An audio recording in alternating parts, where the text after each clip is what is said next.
Breaking news, Taliban stuns the world with ambitious nation-building. In a move that has caught both critics and supporters off guard, the Taliban are unveiling a vision for Afghanistan that few thought possible.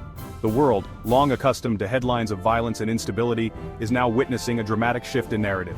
Kabul, once synonymous with conflict and chaos, is rapidly transforming from a battleground into a sprawling building site.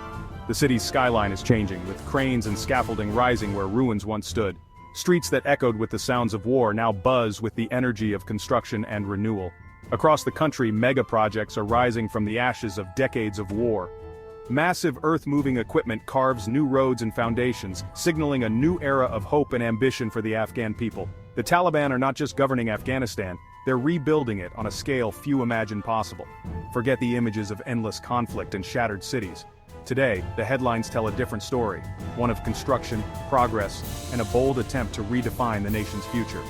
Colossal canals snake through the countryside, towering dams rise along vital rivers, and sprawling new cities are taking shape from the ground up.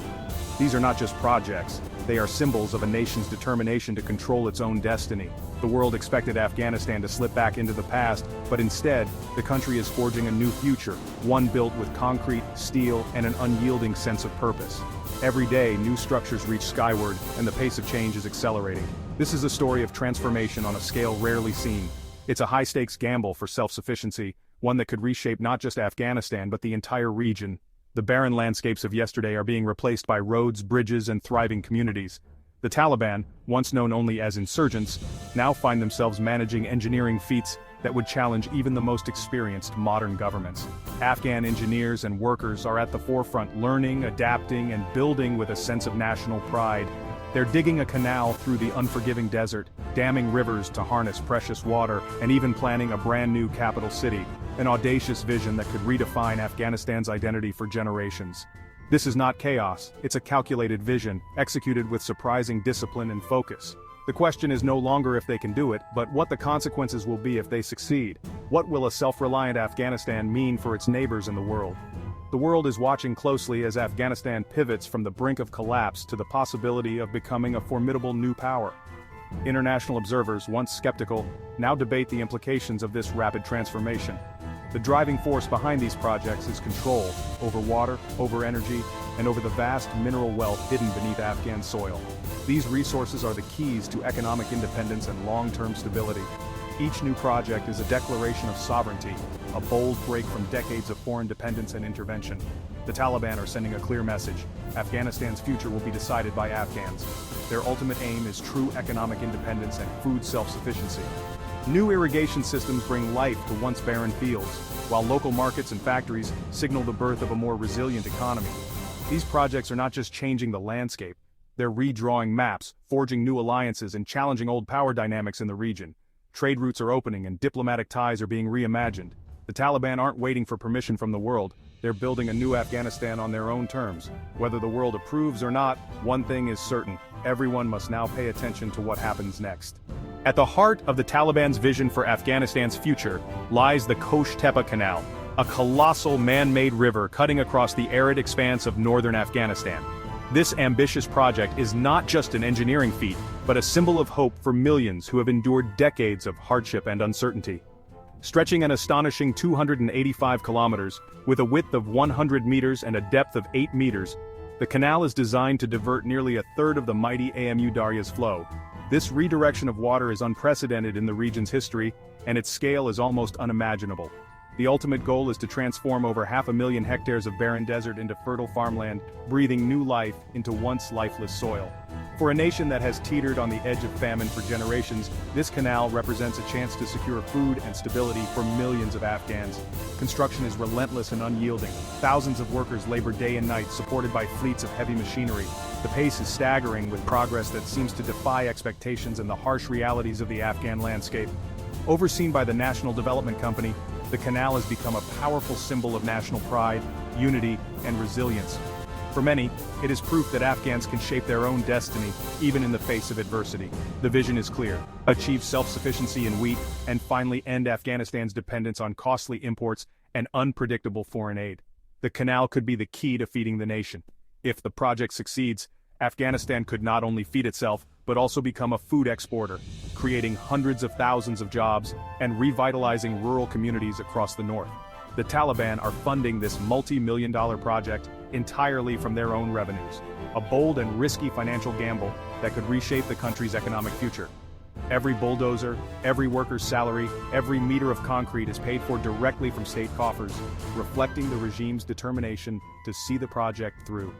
In the end, the canal's success or failure will not only shape Afghanistan's landscape, but will also define the legacy of the Taliban for generations to come. The Kosh-Tepe Canal promises a green revolution for Afghanistan, but threatens its neighbors.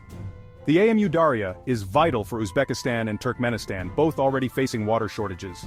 These countries fear Afghanistan's water diversion will devastate their farmlands and worsen the Aral Sea crisis. Uzbekistan's cotton industry is especially at risk, and officials are demanding dialogue. The Taliban insist the water is theirs to use, claiming decades of deprivation. No binding treaties include Afghanistan, giving the Taliban leverage but also creating instability. Water is national security for all sides. A misstep could trigger economic collapse or a refugee crisis. The Taliban are pushing forward, betting their neighbors will have to accept the new reality. It's a high-stakes gamble with regional peace on the line. The Taliban's ambitions go beyond canals. They're restarting major dam projects to tackle energy and water shortages. On the Kunar River, a major dam promises hydroelectric power and irrigation, with more dams planned nationwide. These projects aim to bring electricity to millions and reduce dependence on imports. Dams mean more than power. They enable new farmland and food security. The most futuristic plan, Kabul New City, a modern metropolis for millions built from scratch. The Taliban are seeking international partners, especially from China and the Gulf, to help finance it. Kabul New City is a symbol of a forward-looking Afghanistan, aiming to become a regional hub. The project's scale is immense, requiring billions and decades to complete. The Taliban are thinking beyond survival. They want a lasting legacy. One of the most surprising changes is the reported reduction in corruption. The previous government was plagued by graft, stalling projects and wasting billions. The Taliban's zero-tolerance policy, enforced with severity, has curbed this systemic problem. Projects like the Kosh-Tepe Canal are moving faster and cheaper than ever before. Resources now go directly into construction, not private pockets. This efficiency is winning some public respect, even among skeptics. The system relies on top-down enforcement, not transparency or checks and balances.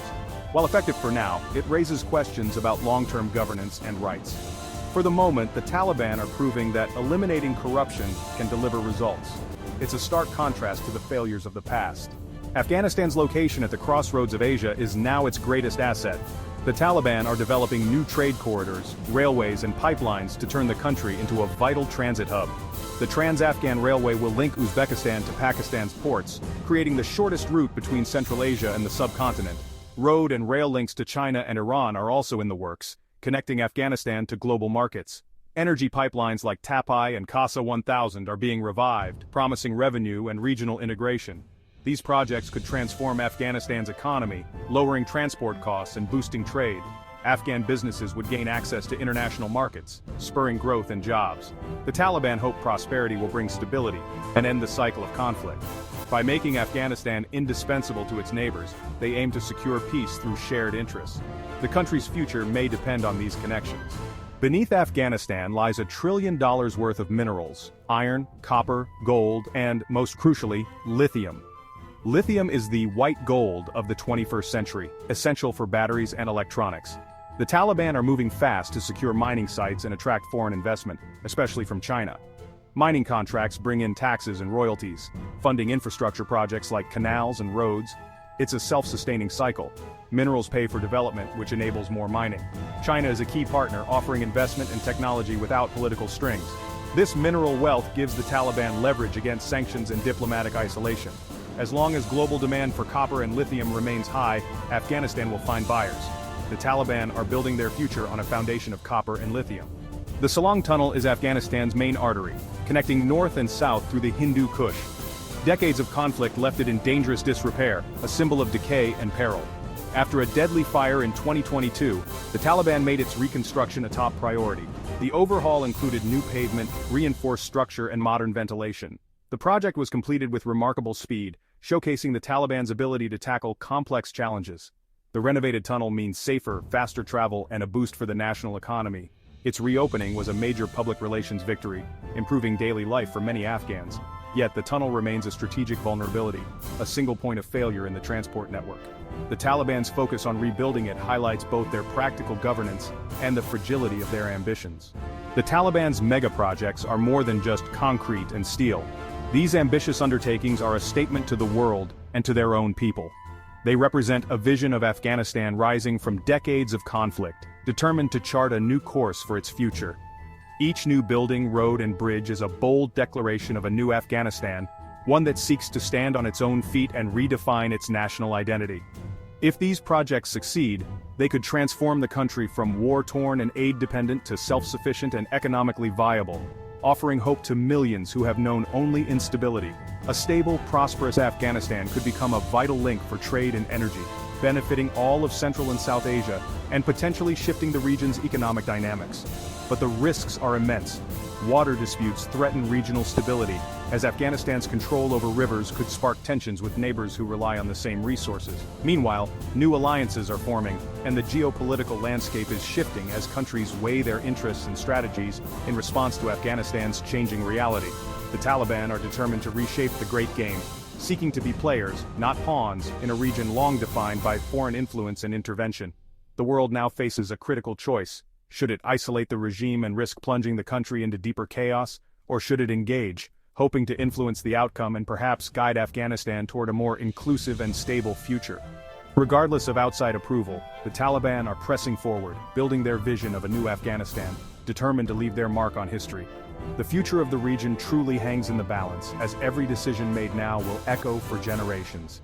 This could be the dawn of Afghan prosperity, a chance for ordinary people to dream of a better life, with education, jobs, and hope for their children. Or, it could mark the start of new conflict, as old rivalries and unresolved disputes flare up in the face of rapid change.